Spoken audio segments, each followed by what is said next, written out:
Okay, hello everyone. Welcome to this week's lecture, Community Participation Part 1. So this is the first of a two-part look that we'll be taking at community participation, mostly centered through the context of community archives, but we will touch just a little bit on community participation in more traditional mainstream archives as well. So here are weekly topics, quite a few of them. What is participatory archiving? What can community participation look like? What motivates individuals to contribute to participatory archiving? How does community participation support the formation and enhancement of identity? How can community members participate in the formation of social memory through participatory archiving? What are barriers to community participation in participatory archiving? And how can participatory archives be community-centric? So we will address all of these to varying degrees in this lecture and in the next lecture for this course as well.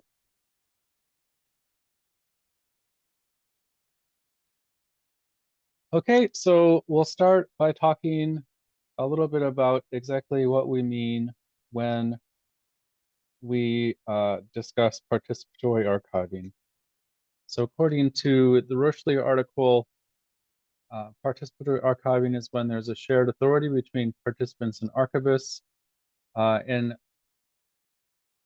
this goes beyond just record donation, and it may extend to record keeping acts, so things like appraisal, arrangement description, access choices. So the not just providing records through the form of donation, but having being able to participate in record keeping decisions surrounding those records. Hence the participatory nature of participatory archiving. As the Rochely article also notes, this relies on information sharing between and by participants to build archival collections. And as the Rochely article notes, this may be archival collections that are held by mainstream archives that community members are asked to contribute to and supplement, or of course, this may take place within a community archive as well. So community members would have a role in participating in record keeping choices surrounding records within a community archive.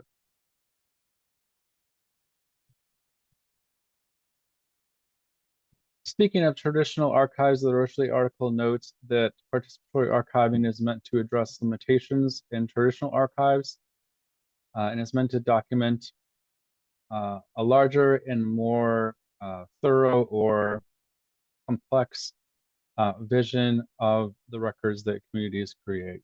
So this type of archiving is meant to address some of the silences and shortcomings and symbolic annihilation that that may be found in traditional archives that may have records related to a community, but may not necessarily have the context or understanding of exactly what these records mean, or even which records are important, or how records should be kept. The Rochely article notes that this may occur in both physical and digital spaces. So if you remember from the Brown article that we read earlier in the semester, that was participatory archiving that was reflected in a purely digital space. So working in the digital humanities sphere to supplement the understanding of the LGBTQ plus community in Toronto. And again, it's interesting to note that those projects were in response to shortcomings that the participants in those projects saw in a community archive. So again, it's not just traditional archives that may engage in this kind of participatory archiving or may benefit from participatory archiving, but community archives as well. An important thing to understand about participatory, participatory archiving, as Rosalie notes, is that it demands that multiple parties with multiple agendas work together, and that it's beneficial for people that are engaging in participatory archiving to have some kind of shared or mutual knowledge. I think that that can be a benefit because it can definitely allow different people to sort of contribute their understanding of a set of records or of an event or of a person.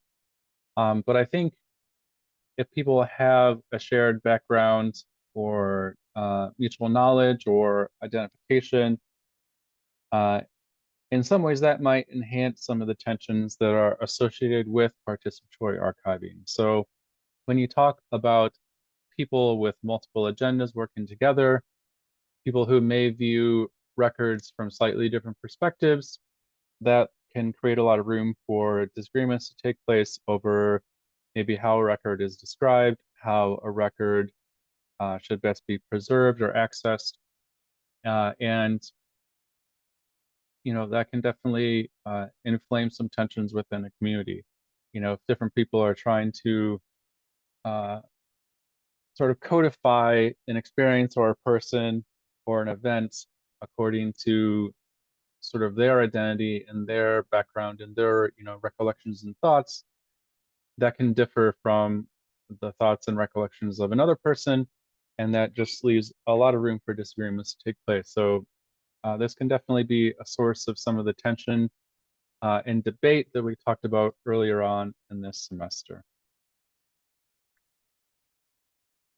One important thing to note, and really the reason why we take 2 weeks to talk about community participation and participatory archiving, is that it is an essential aspect of community archives.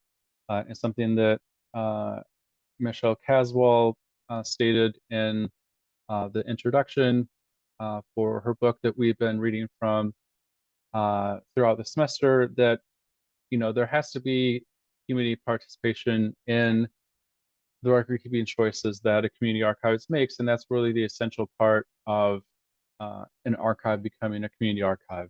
And without community participation, it's just kind of another archive that may or may not actually reflect the community that it purports to represent. So while participatory archiving may be regarded as kind of like a boutique, sort of occasional activity for traditional archives to engage in, occasional instances where they'll kind of encourage and hopefully implement as well insights from community members or people represented in records that a traditional archive has. At least ideally, for an archive to truly be a community archive, community participation and participatory archiving needs to be more ingrained into the DNA of the archive and or memory project.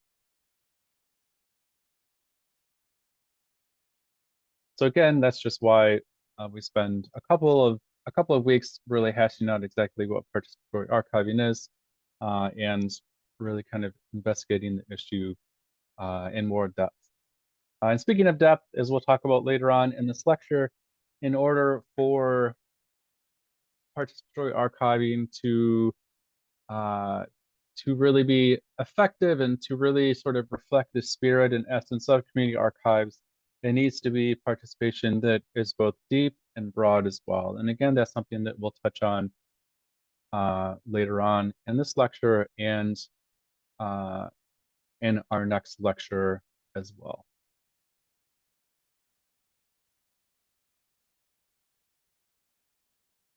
So we'll talk a little bit about what community participation can look like.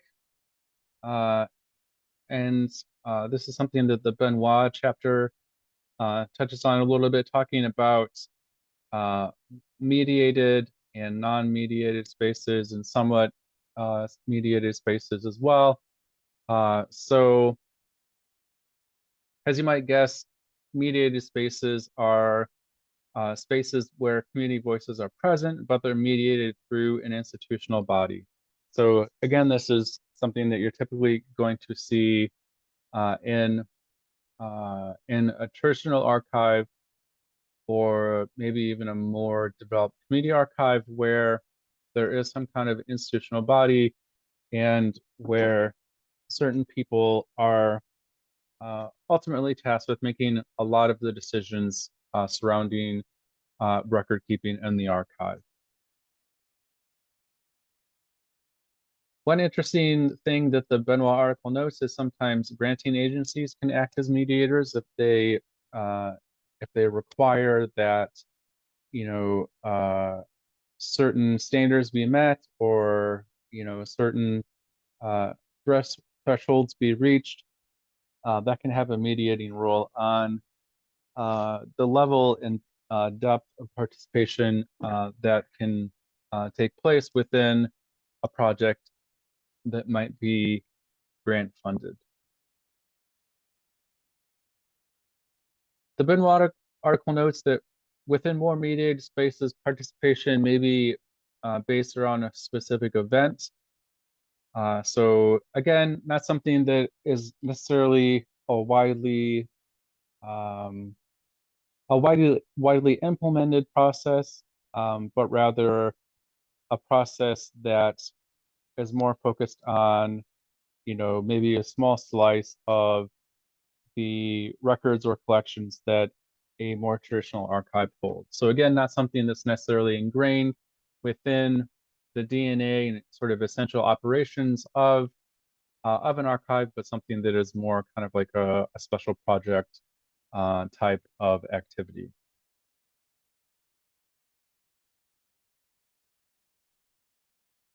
And the problem with these mediated spaces is that if they are mediated to such a degree that community participation is kind of superficial, if maybe it's pretty shallow and not very broad, then that can really underlie the effectiveness of participatory archiving, and it can really limit the additional perspectives and considerations and thoughts and emotions attached to records.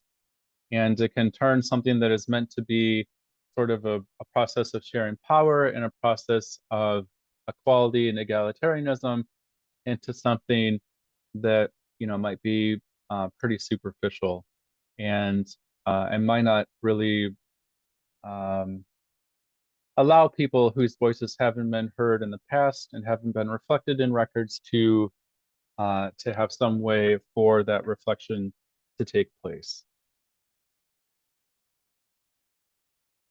So next we'll look at less mediated and non-mediated. This is something that the Benoit article notes is typically more associated with community archives. So spaces where there might be some institutional control, there might be, you know, the quote unquote community archivist, but to a great degree, or maybe, you know, entirely, there isn't a lot of mediation between how and what community members uh, want to include in their participation, and sort of what the final decisions surrounding record keeping might be. So there isn't much, if any, of a kind of authoritative voice that at the end of the day says, well, I think that this is, you know, this is valuable and this is not valuable. And there's more of an opportunity for a variety of voices and a variety of perspectives to be heard and represented in less mediated and non-mediated archives through this process of community participation and participatory archives.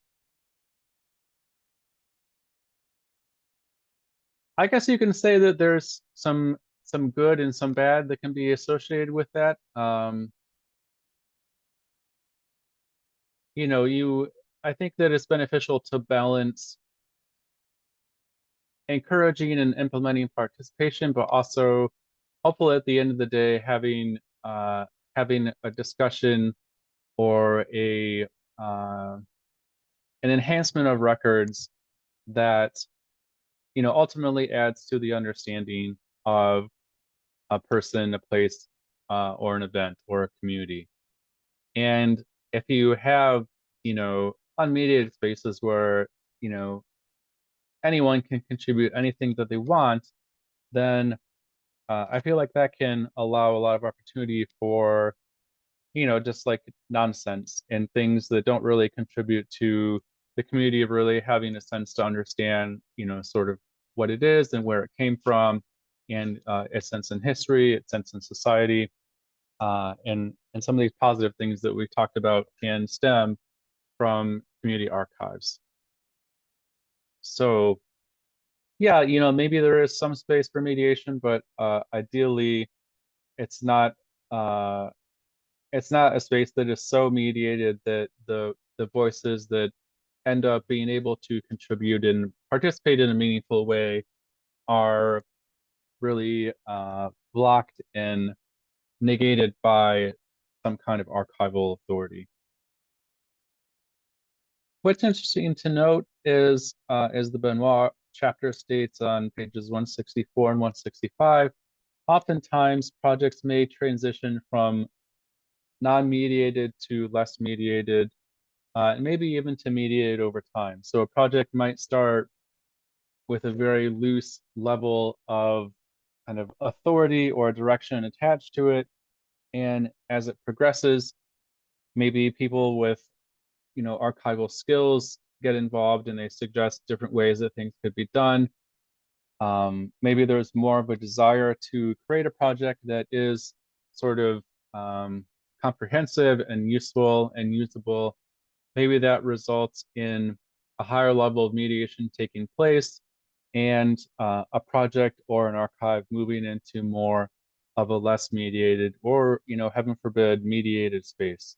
So there can definitely be a spectrum of uh, of different spaces that an archive can move from. And maybe, over time, if people lose interest, then it may sort of go back to being, less mediated or non-mediated. So it's just interesting to think about the uh, different paths or representations of what different levels of mediation can look like within community archives, throughout a long enough timeline.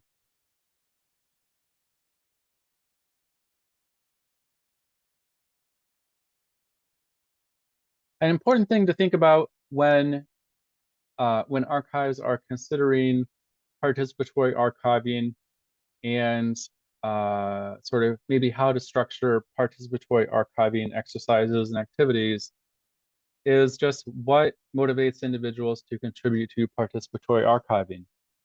So if we accept the fact that community participation, ideally, as I talked about before, to a deep and broad degree is an essential aspect of community archives, then obviously that requires people within the community to want to engage and participate in participatory archiving activities, right? If there isn't a whole lot of interest within the community to actually engage in these processes, then sort of by default, a community archive can end up being very mediated, and the representation of a community within a community archive can end up being very sort of homogenous and not diverse and not complex at all. And that can really detract from the overall value of the community archive itself. So uh, just getting people involved and getting people interested in these kinds of participatory archiving activities and exercises, I would argue, is an important, if not essential, uh, consideration for community archives to make.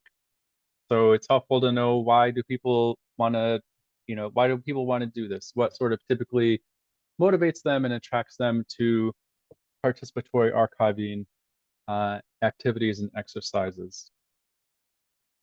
So the Rochely article has a few different ideas about what inspires and motivates people to engage in participatory archiving.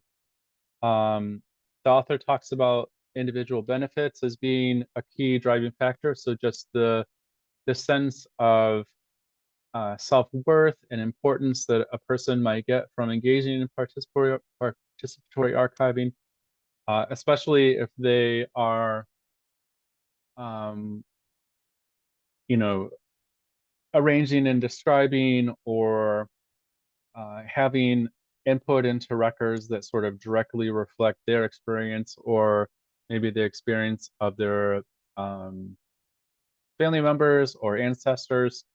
That can be a pretty fulfilling thing, right? To have a sense of, oh, I'm helping out my community, I'm making sure that my family is remembered, and that can be a powerful motivating factor as well. And sort of attached to that, Rochely posits that the opportunity to connect with their passions is also a motivating factor that inspires people to engage in participatory archiving as well. So I'm really interested in my family. I'm really interested in my community and the history of my community. I'm really interested in my town. I'm really interested in X, Y, and Z. And so I see that I have an opportunity to contribute my sort of knowledge and expertise related to this topic that I feel very passionate about, and that is going to get me interested in engaging in these different exercises. Rochely also talks about learning about archives as a way to motivate people or for the archive to uh, communicate with the public about sort of what the archive is and why it's important for them to contribute to a community archive. So that really speaks to the need for outreach, which is an important part of every archive, but especially an important part of community archives. If people don't know what your community archive is or what you're trying to accomplish with a community archive or a community memory project, then they're pretty unlikely to want to take the time to come in and contribute to your archive in really any way, right? People aren't going to take time out of their day where they could be, you know, I don't know, I like to take naps, so if anything is going to pull me away from taking a nap, it has to pass a pretty strenuous test. And if I have the choice between taking a nap or um, watching TV versus going in and working with community records, unless I get the sense uh, that this work is going to contribute to a community archive that I really know about and care about, I'm probably going to choose the nap, right? So there has to be a strong draw and a strong understanding of what a community archive is and what it's trying to accomplish before people are going to get off the couch and participate.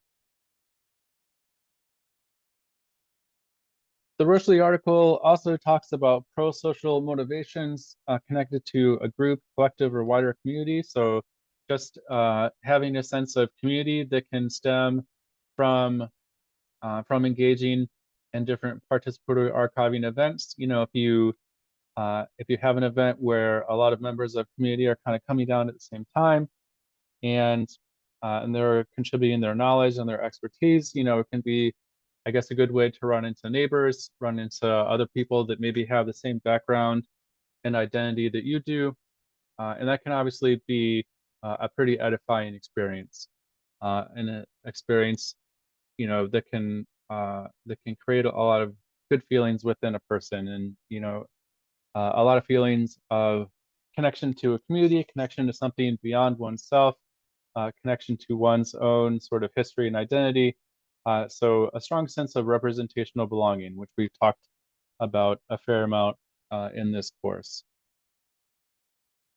So just the overall social connection is something that Rochely also mentions, again, just kind of feeling like you're a part of something bigger than you are, can definitely be a strong motivating factor for people to want to do a lot of different things, including participatory archiving. And I think generally, you just have to think about what people within a marginalized community want to see. Oftentimes they do want to help set the record straight. They want to affirm the existence of themselves and their community. They do want to counter silences that they see, maybe in mainstream archives or within the media or within history and social memory. And so, um, these can be strong motivations for people to get off the couch and want to engage in these kinds of activities. But again, community archives have to sell them on it, at least to a certain degree, and prove that what they're doing is going to be meaningful, prove to potential participants that what they're going to be doing is actually going to, mean something, and demonstrate that a community archive or whoever is putting on these participatory archiving activities is trustworthy and is worthy of an individual's time and attention.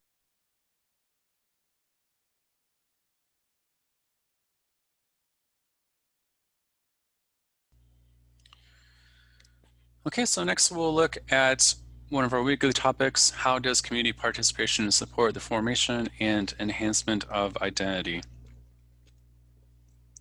So broadly speaking, as Benoit notes on page 167, participatory archives may document groups underrepresented in traditional archives. So participatory archives may result in groups or communities that have not been represented in archives to have some form of representation.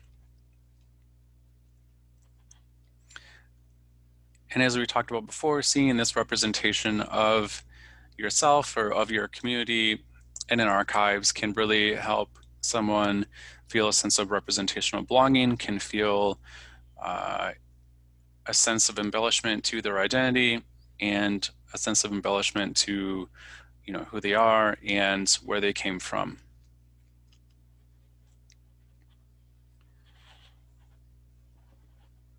The Benoit article also notes on page 166 that non-mediated archives may document events outside of the radar of traditional archives, but these events may still document important aspects of the community. So if participatory archiving is focused on representing these events and providing different contexts and perspectives of these events, then again, that can just enrich the sense of identity that a community member has, because they can see this representation of an event that was potentially very important to their community and their community's history that previously was unavailable.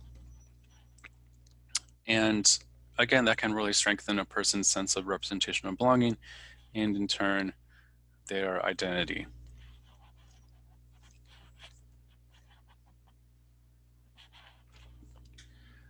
Obviously, having a representation of physical spaces that are important to a community can do the same thing. If you see a representation of a community center that was really important to your community and had a big role in shaping your community's history, perhaps it was a site of activism or a site of protest or a site of an important historical event that impacted your community, then having that physical space and having that history represented can be something that can strengthen a person's sense of identity as well, again, through a sense of connectedness to the past. So participatory archives can support identity through helping community members share their varied and sometimes contradictory perspectives about these four types of representation. And by doing that, they may be able to develop a history and a sense of identity within their community that previously didn't exist, because community members were not given any chance, or perhaps given only limited chances, to facilitate the representation of their loved ones, to facilitate the representation of their community members, and so on, in a way that is accessible to the community members and to the public at large.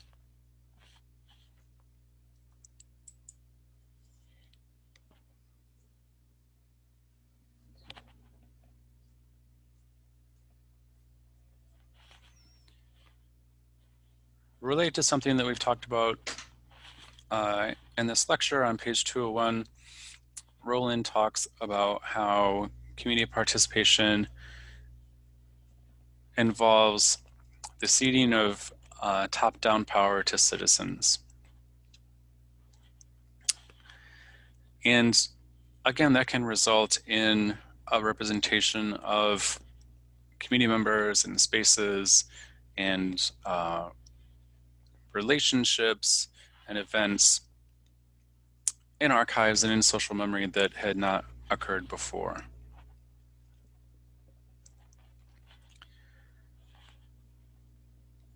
And just the act of contributing to the expansion or establishment of memories related to loved ones or to your community can strengthen a person's identity as well. So not only having those representations exist through a participatory archive, but actually participating in a project that helps these representations take place. I think that would be a really powerful experience for someone who has felt marginalized and has felt overlooked in the past to take an active role in participating in their community's history and the development of that history, and taking power and taking action and working to fight against a marginalization that has occurred in the past. I think that that would be very empowering, and it is something that would make someone think about who they were as a person and the different attributes of their personality and of their identity. Perhaps it would lead a person to feel more strongly about a particular identity that they have. And that really can enhance a person's sense of who they are and how they fit into society as a whole.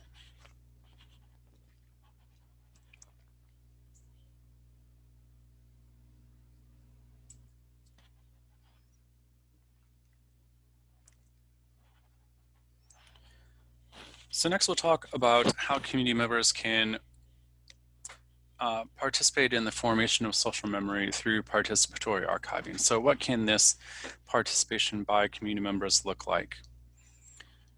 As Roland notes on page 198, participation may take place even before the creation of records. So community members may participate in ensuring that certain records about their community or about their community's experience are created. And participatory actions may take place after the records are created. So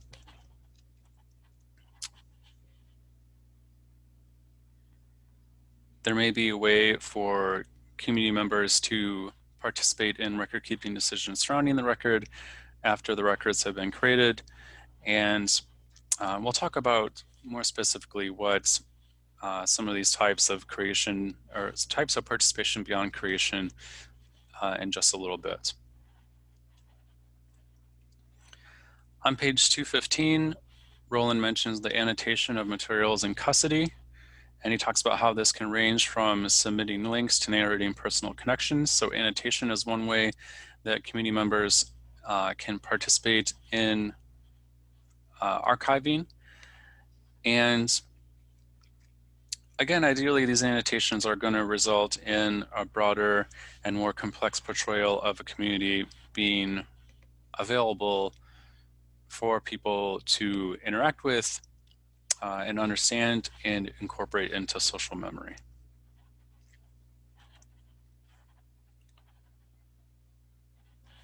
As Roland notes on page 203, it's important that this participation is meaningful.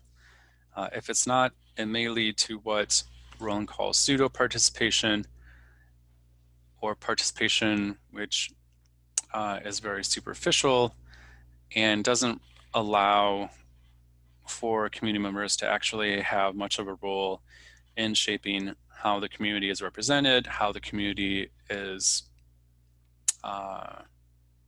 memorialized, how the community is viewed by people within the community and from outside of the community as well. Roland also notes that participation may actually lead to disenfranchisement if the wrong people are the ones that are participating in record-keeping decisions surrounding a particular record. Of course, determining who the right people are can be pretty complex and difficult, and that's something that we'll talk about in just a little bit. But again, the key takeaway here is that through participating in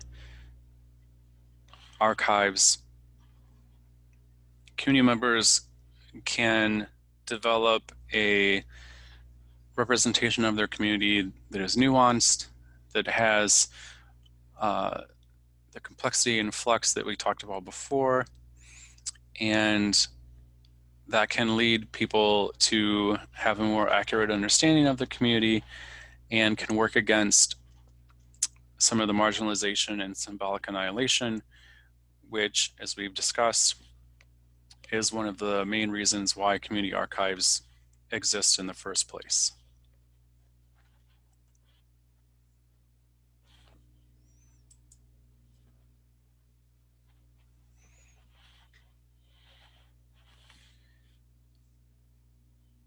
As I mentioned before, community participation or participatory archiving can be either really deep and meaningful or really shallow and fairly inconsequential. And Roland describes on page 201 a scale of behavior ranging from disengagement to a comprehensive sharing of power. And where an archival space falls along that spectrum will determine the breadth and depth of the participation in decisions surrounding record keeping that community members will be able to engage with and influence. So the more deeply community members are able to engage in participatory acts, the more they'll be able to shape social memory through their participatory archiving. If what they're allowed to do is pretty superficial, like maybe some very superficial annotations, then that may have a pretty limited impact on social memory, and it may reduce the ability of community members to portray a complex representation of their community. If community members are allowed to have very deep participation in record-keeping decisions, then that will give them more power in shaping social memory in a way that may be more reflective of the community and its history.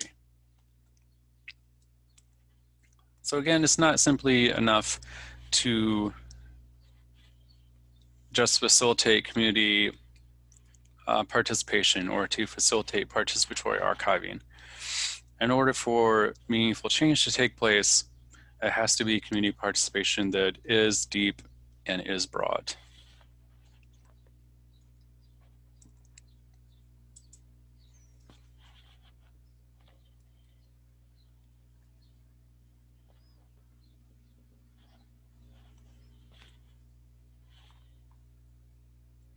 So to look at some more specific record keeping processes and decisions that archives make, it's important to think of how community members can influence how archives act and the decisions that archives make in a way that does help them shape social memory. As the Srinivasan article mentions on page 89, broadly speaking, leaving marginalized voices out of the historical record results in historic disenfranchisement. So if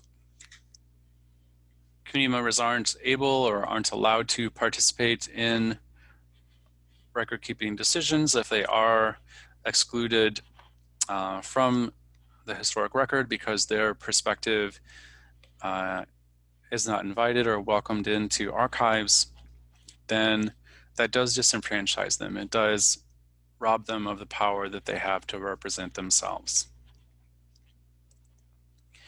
And obviously this disenfranchisement can create holes in social memory because the perspectives and histories and complexities and motivations of communities and different community members will be lost and left out.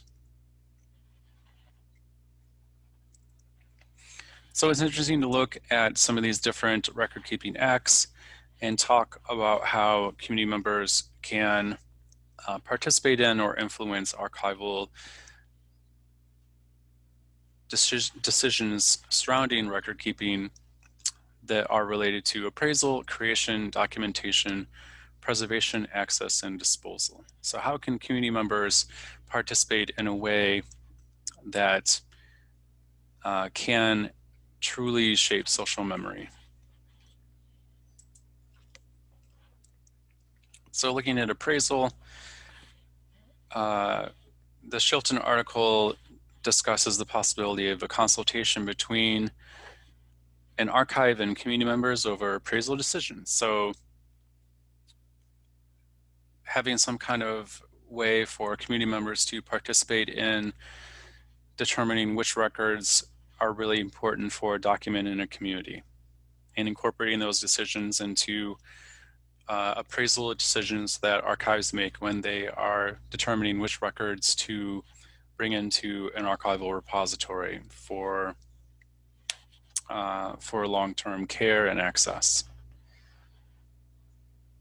So by doing this, community members will be able to have an influence on which records survive to shape social memory, or which records are more accessible to shape social memory. So obviously this can be a pretty important type of participatory archiving that can go a long way towards shaping social memory.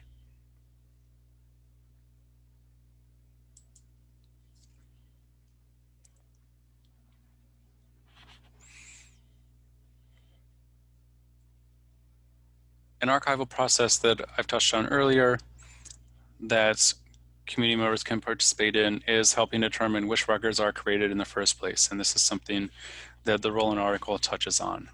So helping community members participate in discussions over which records related to their community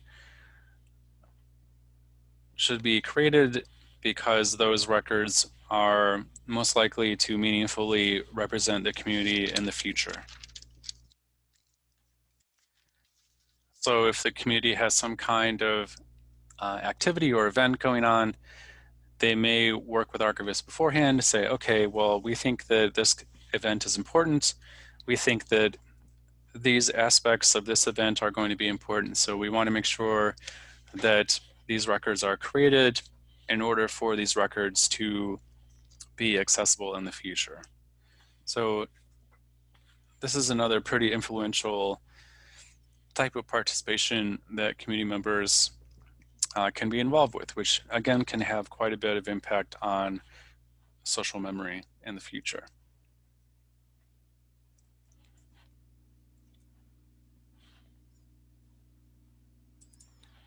Documentation is also an important process that community members can participate in order to shape social memory. So the Shilton article talks about consultation between an archive and community members over arrangement and description decisions. The article touches on the need to recognize parallel provenances. Again, this idea that even if community members didn't necessarily create records, they should still have some ability to influence how the records are arranged and described. The Shilton article touches on basing the order of archival collections on communities and individuals' architectures of knowledge instead of the architectures of knowledge for people that aren't a part of a particular community. And also using community groups to facilitate the formation of community ontologies.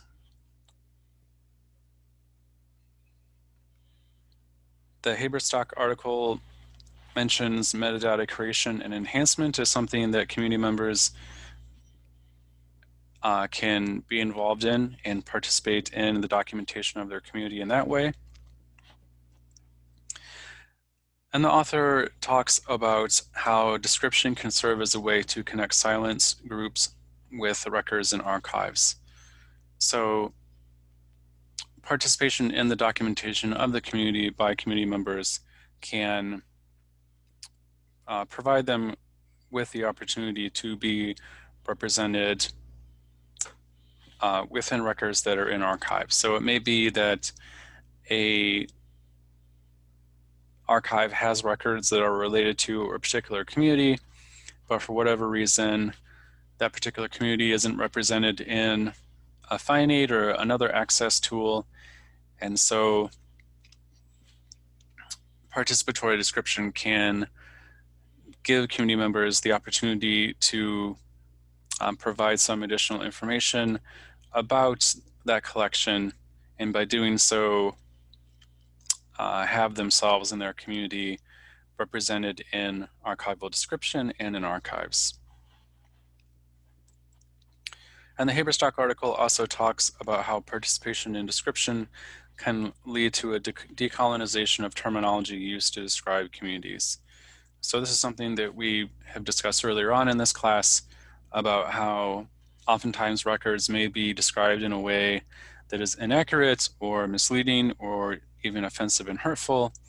And if community members are able to participate in the documentation of a community, then they may use terminology that is more accurate and more respectful of the community and of the community's history. And you know, words matter. If a community is represented in a particular way in an archive, then that may lead researchers and other members of society to feel like, okay, well, that's the correct way to refer to this particular group of people. And so allowing community members to, or helping community members make decisions about the terminology that's used to describe them can result in what researchers and what the public sees in an archive and an archival FindAid just being more respectful and more accurate, and that can have an impact on social memory.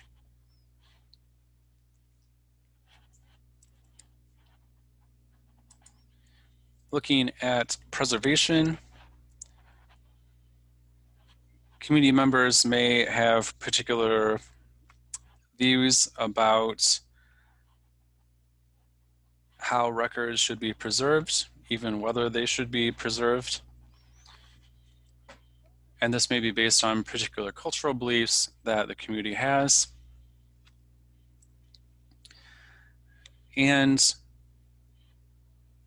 if a community says, well, we think it's wrong to preserve these records, they should just be left to decay because that's a part of our culture, then that can impact social memory as well, because it may result in the loss of information which otherwise would survive without the community participating in these preservation discussions.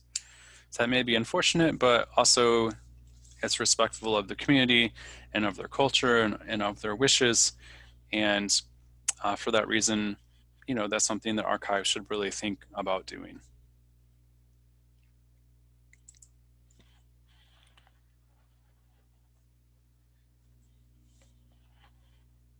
Access may also be something that may need to incorporate cultural considerations, and this is a point that the Haberstock article makes. So if a community feels it's inappropriate or wrong for people outside of a community to view and interact with and access particular records, then their participation in decisions surrounding access to archival materials can shape social memory as well. Again, it may result in a loss of information to the public, to members of the public that are outside of the community, but it may well be that that's the respectful thing to do. It is the respectful thing to do. Archivists should listen to the cultural considerations of the people that the records are documenting when they are making access decisions. Full point. End of discussion. And it may be difficult for archives to be aware of these cultural considerations, or they may not feel as much pressure to adhere to them if they don't have participation from community members when making access decisions.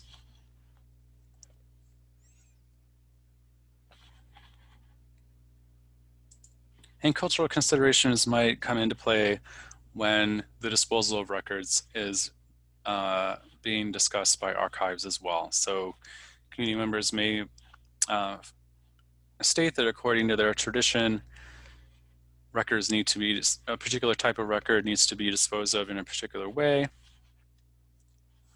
And, that's an important consideration for archivists to make as well.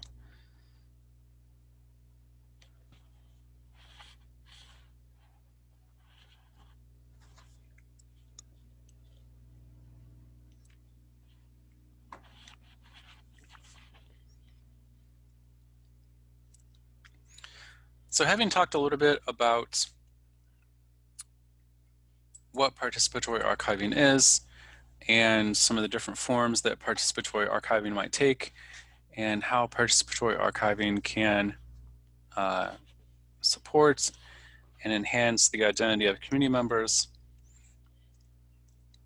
it's also important to talk about how do community members determine who can participate in record-keeping decisions. So if these decisions can have such an impact on social memory and how a community is portrayed to the broader public, then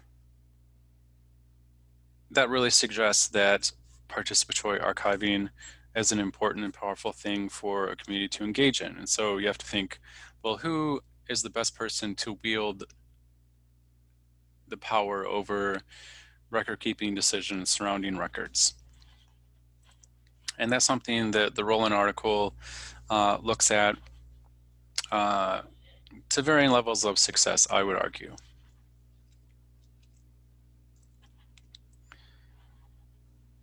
So Roland really focuses on the participation of decisions surrounding records being connected to the connection that a person or a community has to the records or to the subject that the records are documenting. So for example, if a person or if a record documents something that a person experienced firsthand, then they should have a lot of power over the record-keeping decisions surrounding those records. So they may be involved with the pre-creation planning, with the appraisal, the really impactful types of participation that we have discussed already. If a person identifies with records or the events depicted in a record, then they may only be involved with description and access decisions surrounding records. So they weren't necessarily involved in the event directly, but they maybe knew someone who was, or their grandparents were, and so they ought to have some power over participation and participatory decisions, but not as much as someone who actually experienced the events that the records are depicting. And then we have someone who can relate to the event or to the records. And so Roland suggests that they may be involved with participating in the form of annotations or contributing auxiliary materials. And then finally, people that are only involved with records or the events documenting records by doing research on them. And Roland suggests that these people really have a role in determining or participating in these records through, minor access decisions and perhaps some minor transformations.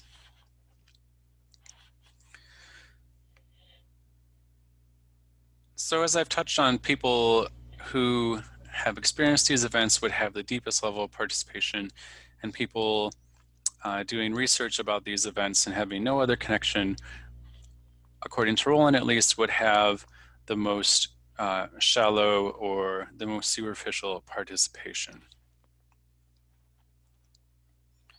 And Roland notes that different people may have the same relationship to the same record. So there may be, dozens of people that experience this event. And so theoretically, they would be able to have decisions over appraisal and pre-creation participation decisions. There may be a lot of people that relate to a particular event. It may be an entire community. And that can cause some difficulties and some tension in determining exactly who gets to make what decisions.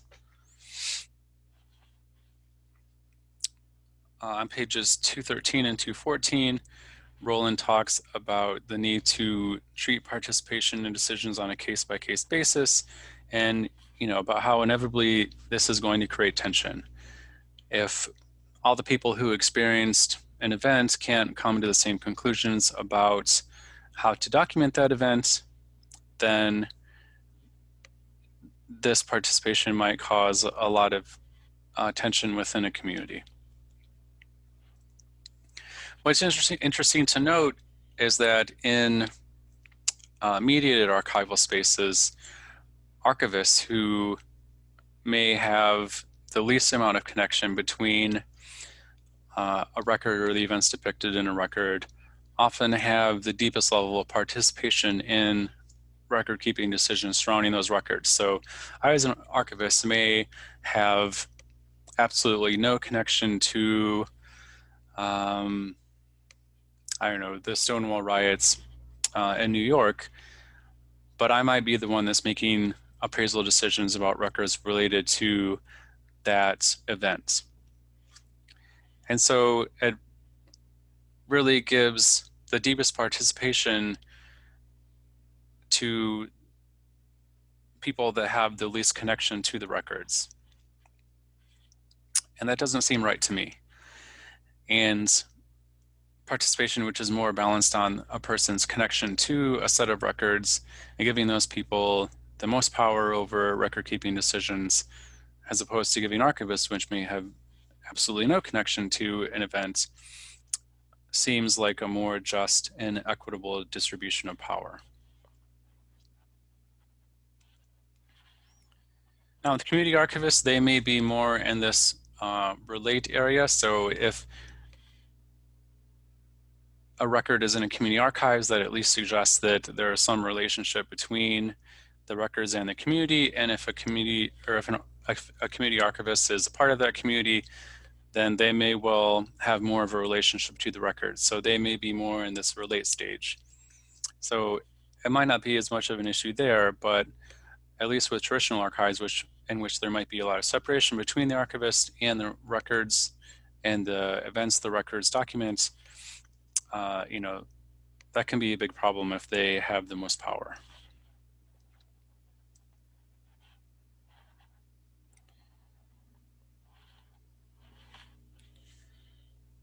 One thing that Roland notes is that participatory powers in decision-making must be weighed against social needs. So in some instances, if people who were involved with an event say, well, no, we don't want these records to survive because they don't want to be held accountable for something that they did, then sometimes this power relationship that Roland describes needs to be sort of negated and overlooked if participation results in social harm. So I think that's an important context to add to this discussion. You don't want to give people the power to erase history that doesn't reflect well on them, or erase history that is going to hold them accountable. So again, this type of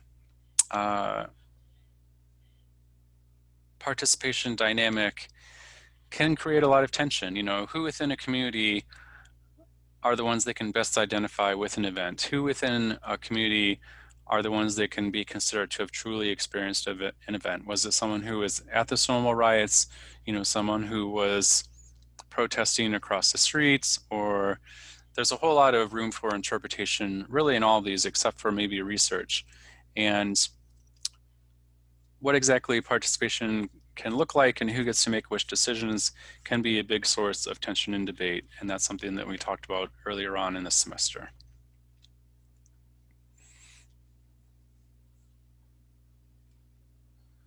So it's important to note that as we sort of move up the pyramid here, this involves archives sharing more power. So if archives facilitate people who have experienced a certain event to make really meaningful decisions surrounding the record keeping of records, that involves archives sharing a lot of power with those people. And again, that's something that archives haven't traditionally been comfortable doing, or felt like doing that was in the best interest of their researchers. So turning this kind of dynamic into a practical way to determine who can participate in record keeping decisions is something that is likely to make especially mainstream archivists a little uncomfortable, because again, it takes away power from archives. It suggests that archives haven't done a good job in the past, and not everyone is going to be comfortable admitting that or allowing this kind of relationship to exist. So we'll wrap things up by looking at some of the barriers to community participation in participatory archiving. On page 203, Roland talks about participation fatigue. So people may be just sick in participating in decisions about records. They may fear reprisal. So if a person in a community says, I think these record keeping decisions should be made, and other people feel differently, then this conflict might cause some people to, you know, feel like they are in danger. On page 202, Roland notes that this kind of participation may be beyond the mission and capabilities of community archives, especially, which is certainly understandable. Roland also talks about the dispersed nature of official or organizational records and how that can make it difficult to set up some kind of system where community members are able to provide annotations or other information about records. And so just generally speaking, the infrastructure required to allow really deep and broad participation to occur can be really difficult to put into place. So even if archivists were willing to share this power, actually turning this kind of participation into practice can be a difficult and complex and labor-intensive project.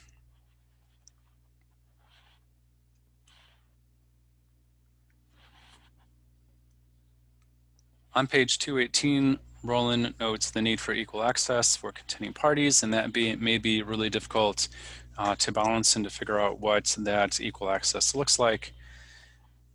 And Roland also notes the difficulty in identifying and opening participation to the other, or people that have been excluded from archival decision-making processes. So how do you even figure out who's being excluded, and how do you sort of go about approaching them and attempting to open participation in record keeping decisions to the people that you've identified? And again, I think the tension that participation can cause within a community can be a really big barrier as well. So if people feel like certain members of the community who are participating in record keeping decisions surrounding community records, if they feel like these people shouldn't be participating, or they shouldn't be participating to the degree that they are participating, that can cause a lot of angst in conversations. And community members may feel like outsiders are making decisions for them and representing the community in a way that isn't accurate and doesn't really portray the community in a truthful light. And that can certainly lead to people not wanting to get involved with participation, and can make participatory archiving a much more difficult and controversial and fraught activity to engage in.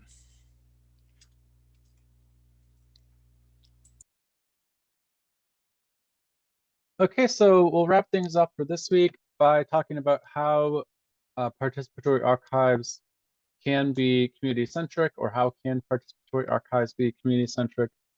Of course, we have here the framework for community-centric archiving that we've been talking about throughout the semester, and one that we'll continue to talk about as well, because I think that it does provide such a good encapsulation of what community-centric archiving looks like.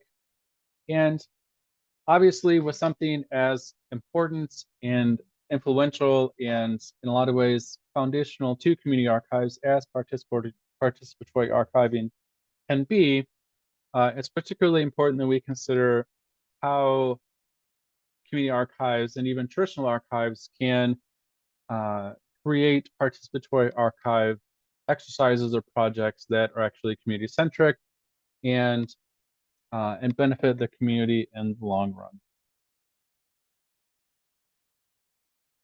On page 161, the Benoit article talks about participatory archiving pursuing transparency through participation and not its opposite, and how inclusion and greater participation is supposed to reveal a diversity of motivations, viewpoints, arguments, and counter-arguments, which becomes transparency when a critical mass is attained.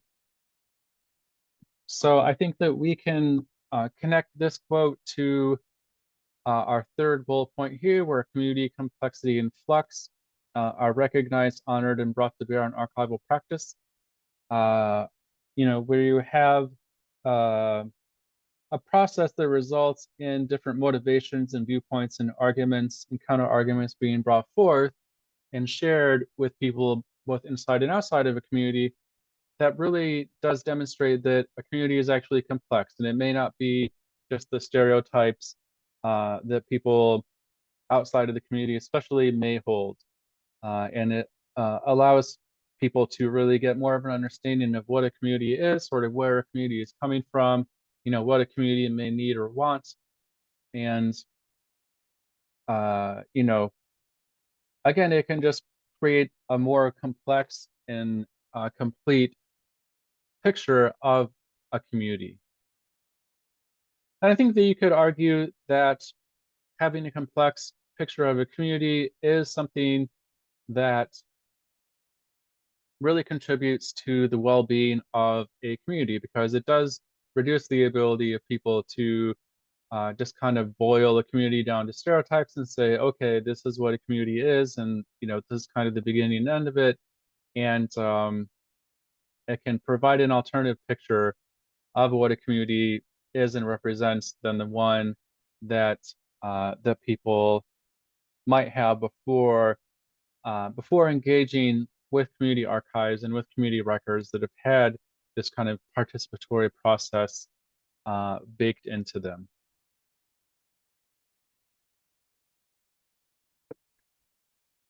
one interesting way to think about participatory archiving and how it can meet the interest, needs, and well-being of a community is by possibly narrowing the breadth of participation in participatory archiving in order to protect community members from maybe some ignorant or harmful perspectives and contributions that might be out there. So we talked about the importance of breadth and depth and a lack of mediation.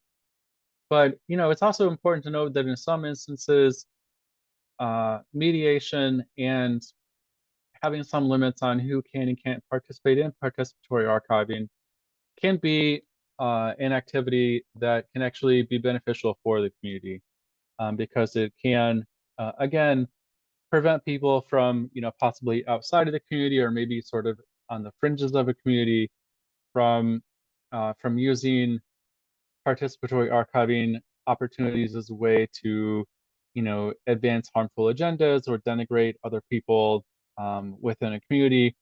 And that can obviously result in a situation where participatory archiving is actually working against the community interests, needs, and well-being. So that is as one possible way that participatory archiving can be more community-centric. Another important thing to consider is how participatory archiving can be community-centric by deepening the depth of participation by community members. So once you have identified community members who, you feel are, going to be responsible and respectful about sort of what their participation is going to look like, then making sure that these individuals have a chance to participate in a way that is actually going to provide a deeper and more complex view of a community, a view that is going to allow community records materials to be understood and valued in their originating context.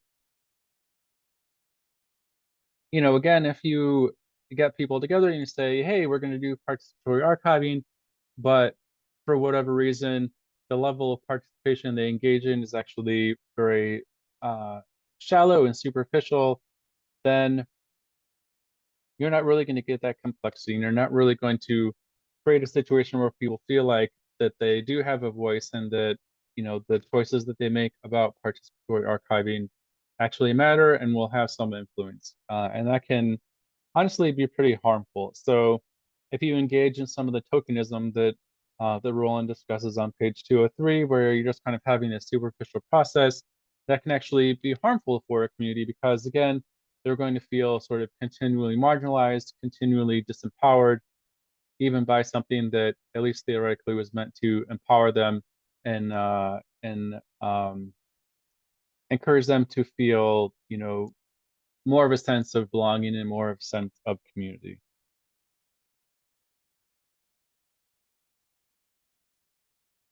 I talked before about how participatory archiving can result in a lot of tension and debate within a community. So if that's handled well, it can result in something that is going to help the community grow, that is going to create a situation in which, maybe the community has some honest discussions about sort of the community and where it's been and where it's going. And that can really be beneficial. But if these tensions and debates aren't handled well, either by the community archive or by, maybe leaders in the community, then, it can definitely create a lot of fractures and fissures and, a lot of situations where community members are divided instead of being kind of united and enhanced by participatory archiving. So being able to sort of handle these tensions and debates in a way that's responsible but fair is an important part of community-centric archiving and participatory archiving as well. And just in general, ideally participatory archiving is something that subverts the archival role, especially when it comes to mainstream archives as the sole authoritative voice about a community in history and social memory, in the media. And, you do want a situation where participants are able to challenge archival practices that have led to a lot of exclusion and marginalization in the past. And, you know, if participatory archiving is done right, it really can lead to community archives being alternative voices and more informed voices and voices that have more of a perspective on, the who, what, where, when, and why of a community. And, voices that can supplement, if not sort of negate and overcome any false impressions or ideas about a community that may be out there, either because of archival, indifference or, harm. So, that's obviously the vision of participatory archiving that is going to be beneficial for a community. But, as we talked about in this lecture, it can take a lot of effort and a lot of infrastructure and a lot of decision making and work by a community and by a community archive to get to the point where participatory archiving is again deep and meaningful and does support a sense of identity and representational and belonging among community members. But it's not easy. But it is such an important part of community archiving that it's definitely something that every community archive should try and facilitate if they want to truly be an archive that represents the community that the archive claims to reflect. So that's it for this week. Next week, we'll talk more about specific sort of examples or case studies of participatory archives and bounce some of our discussions from this week off of those case studies and examples. And then we'll wrap up our 2-week discussion of participatory archives. But I really hope that this lecture sort of helped you understand participatory archiving a little bit more, some of the issues and considerations that need to go into it, why it's important, why people might want to be involved in this type of process. And again, we'll address these things in more detail next week. So thank you as always for listening. Take care and let me know if you have any questions.